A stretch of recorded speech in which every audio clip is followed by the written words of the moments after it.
Hello दोस्तों, नमस्कार। मैं अजय स्वागत करता हूं आपके अपने परिवार एजे एजुकेशन लैब में। कैसे आप सभी? आशा है कि आप सभी अच्छे होंगे। आज हम गणित के कुछ बेसिक कंसेप्ट को सीखेंगे। बच्चे कमेंट कर रहे थे कि सर संख्याओं के बारे में थोड़ा सा बता दीजिए। तो आज हम संख्याएं सीखेंगे कि संख्याएं क्या होती हैं, किस तरह की होती हैं। ठीक है, तो नंबर हम सीखेंगे। तो आइए शुरू करते हैं कि संख्याएं होती क्या है। तो हम लेंगे पहले संख्याएं। हम सीखेंगे संख्याएं। क्या सीखेंगे? संख्याएं यानी नंबर्स।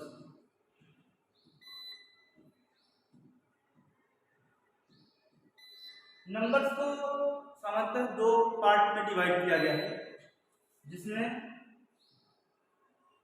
एक है वास्तविक संख्या, एक है पहला है वास्तविक संख्या। वास्तविक संख्या जिसे हम रियल नंबर कहते हैं। क्या कहते हैं? Real number. दूसरा होता है काल्पनिक संख्या। दूसरा होता है काल्पनिक संख्या। इसको हम बोलते हैं इमेजरी नंबर।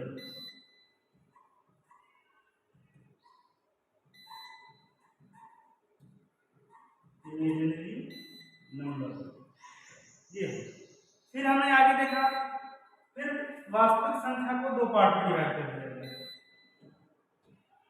इसको दो पार्ट में डिवाइड कर दिया। एक तो परिमेय संख्या, एक तो परिमेय संख्या,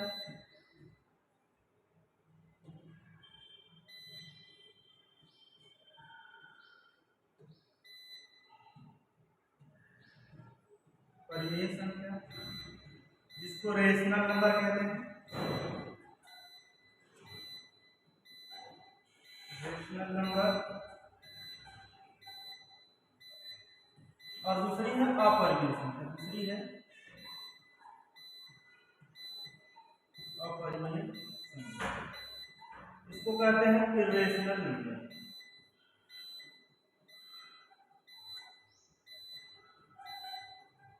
इर्रेशनल। अब हम जानेंगे परिमेय संख्या और अपरिमेय संख्या। परिमेय संख्या किसे कहते हैं?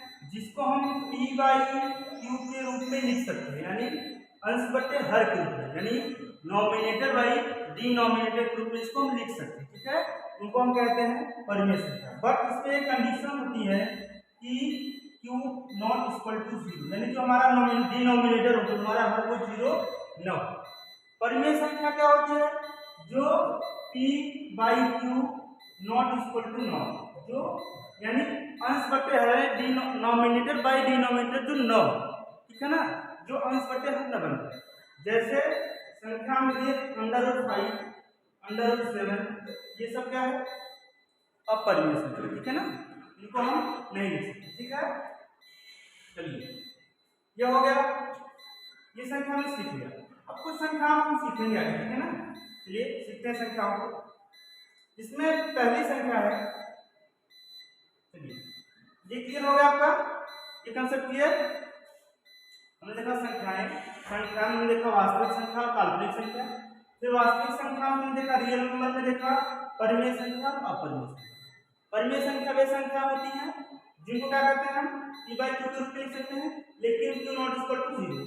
अपरिमेय संख्या वे संख्या होती है जिनको हम p बाई q के रूप में व्यक्त नहीं कर सकते, नहीं लिख सकते। ठीक है ना, आगे संख्या है। अब परिमेय संख्या को आगे लिखते हैं। ठीक है ना, तो चलते हैं नेक्स्ट पेज पे। चलिए इसको मिटा देते हैं।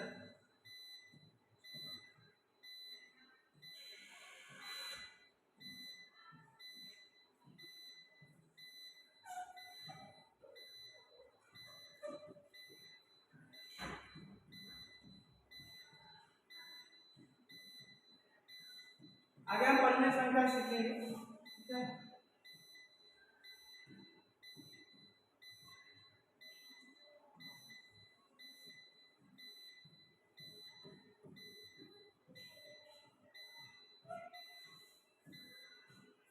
चलिए, तो हम अब देखेंगे परिमेय संख्या कहते हैं। आगे परिमेय संख्या में हम सीखते हैं सम संख्या और विषम संख्या को। क्या सीखते हैं हम? सम संख्या और विषम संख्या को। ध्यान दिया, सम संख्या यानी इवन नंबर कहते हैं सम संख्या, कहते हैं इवन नंबर। क्या कहते हैं?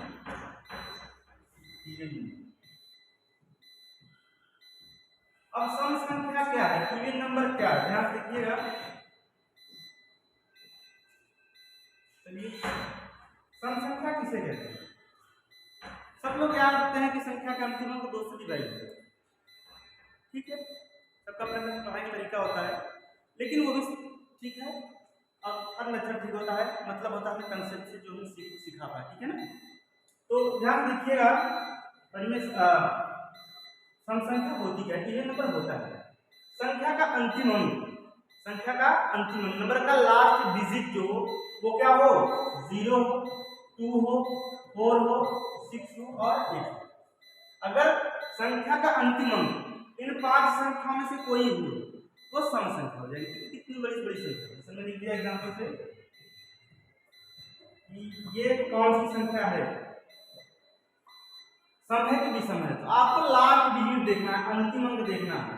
अगर ये 0 2 4 6 8 में से होगा तो इवन नंबर यानी सम संख्या हो जाएगी। क्या हो जाएगी?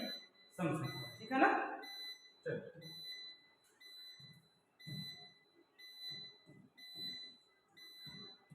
चलिए, अब विषम संख्या क्या है? Odd number.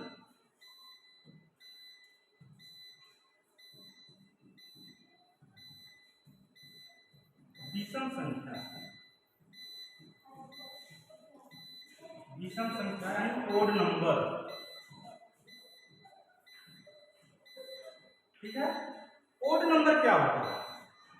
संख्या का अंतिम अंक, संख्या का अंतिम अंक, नंबर का लास्ट डिजिट क्या हो?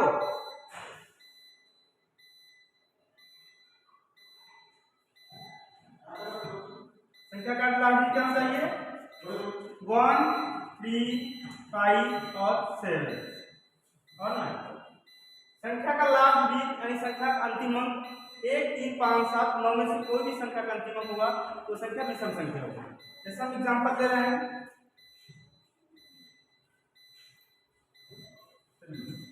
हमने माना संख्या, हमने लिख दिया ये संख्या है, और बताइए संख्या क्या है, सम है कि विषम है।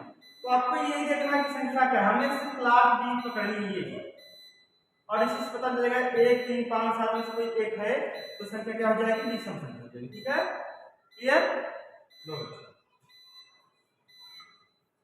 अब एक कंसेप्ट आता है जीरो। जीरो क्या है? आता है जीरो क्या है? जीरो सम है कि विषम है? जीरो सम है या विषम है? लेकिन जीरो क्या है? जीरो सम संख्या, ठीक है ना। जीरो एक सम संख्या। इसका कारण ये है कि आप कभी किसी को समझाते हैं, बताते हैं कैसे सम संख्या है कैसे विषम संख्या है, ठीक है।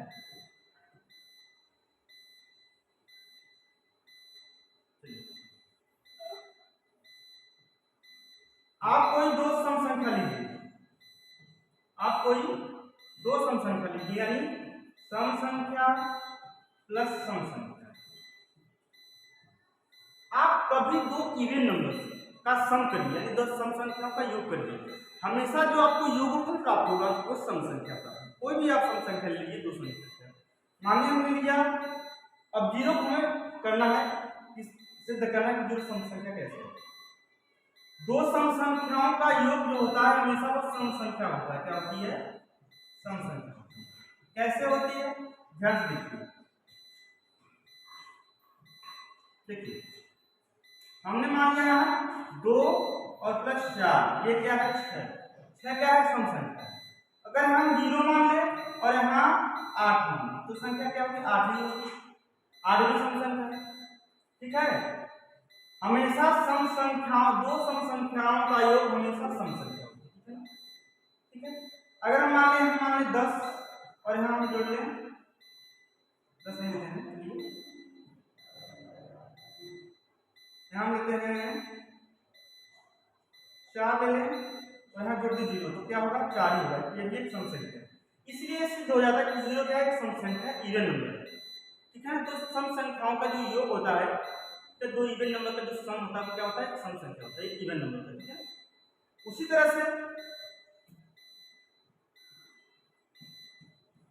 से जब दो विषम संख्याओं का योग करेंगे, जब दो विषम संख्याओं का योग करेंगे, ध्यान से लीजिएगा,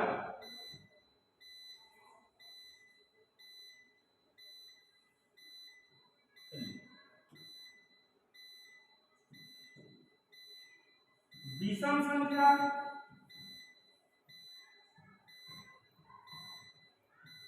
प्लस विषम संख्या प्लस विषम संख्या क्या होगी, दो विषम संख्याओं का योग करेंगे तो क्या बनेगी, सम संख्या बनेगी, विषम संख्या बनेगी, सम संख्या बनेगी। क्या बनेगी, सम संख्या। देखिए इसको प्रूव करिए। देखिए आप कोई सम संख्या ले लीजिए, 3 और प्लस 1 लीजिए 5, इसका योग क्या होगा 8, और 8 क्या है, सम संख्या। 8 क्या है, कोई दो विषम संख्या ले लीजिए, आप कोई भी दो विषम संख्या ले लीजिए, उनका योग हमेशा क्या होगा, हमेशा सम संख्या। ठीक है, आप लीजिए 7 और अगला लीजिए 9, कितना होगा 16, ये क्या है, सम संख्या। क्या है, सम संख्या। ठीक है ना, तो कभी भी आप दो सम संख्याओं का योग करेंगे या कभी आप दो विषम संख्याओं का योग करेंगे। ठीक है, चाहे आप दो ओड नंबर का योग सम करिए, चाहे आप दो इवन नंबर का सम करिए, आपको हमेशा जो प्राप्त होगा क्या होगा, इवन नंबर होगा। ठीक है, आगे चलते हैं। अब सीखते हैं कि विषम संख्या कब प्राप्त होती है। ठीक है, चलिए देखिए,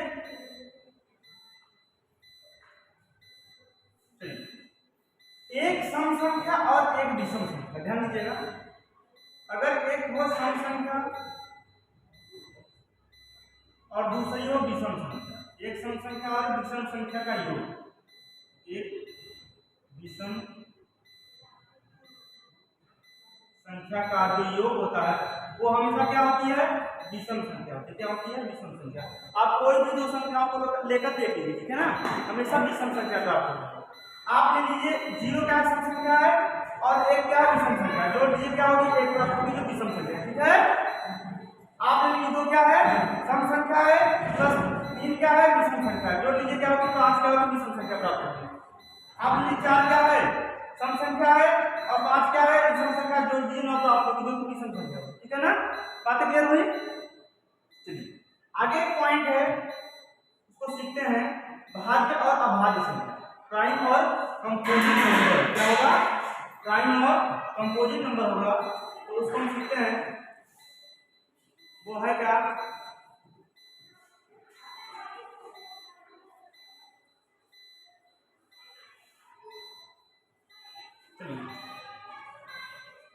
चलिए देखते हैं। अभाज्य संख्या क्या सीखते हैं,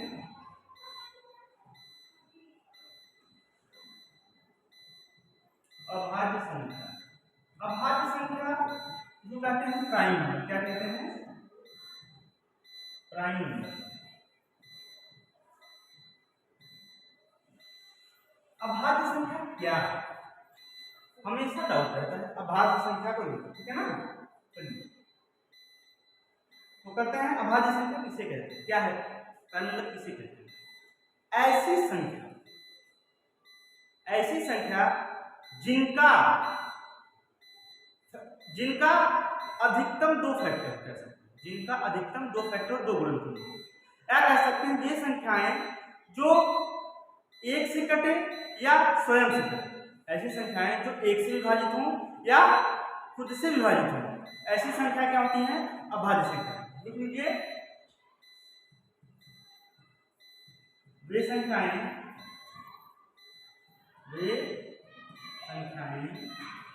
जो 1 या स्वयं से विभाजित हों, क्या हो, वे संख्याएं जो एक या स्वयं से विभाजित हो, ठीक है ना। क्या कह सकते हैं, जिनके अधिकतम दो फैक्टर क्या हो, दो फैक्टर या गुणनखंड हो, ठीक है। अब संख्याओं को हम चेक करते हैं, ठीक है ना, कि ऐसी क्या संख्या है जिनके अधिकतम दो फैक्टर गुणनखंड, ठीक है। जैसी संख्या अगर हम एक मान लें, समझिएगा आपको एग्जांपल देखते हैं। एग्जांपल लीजिए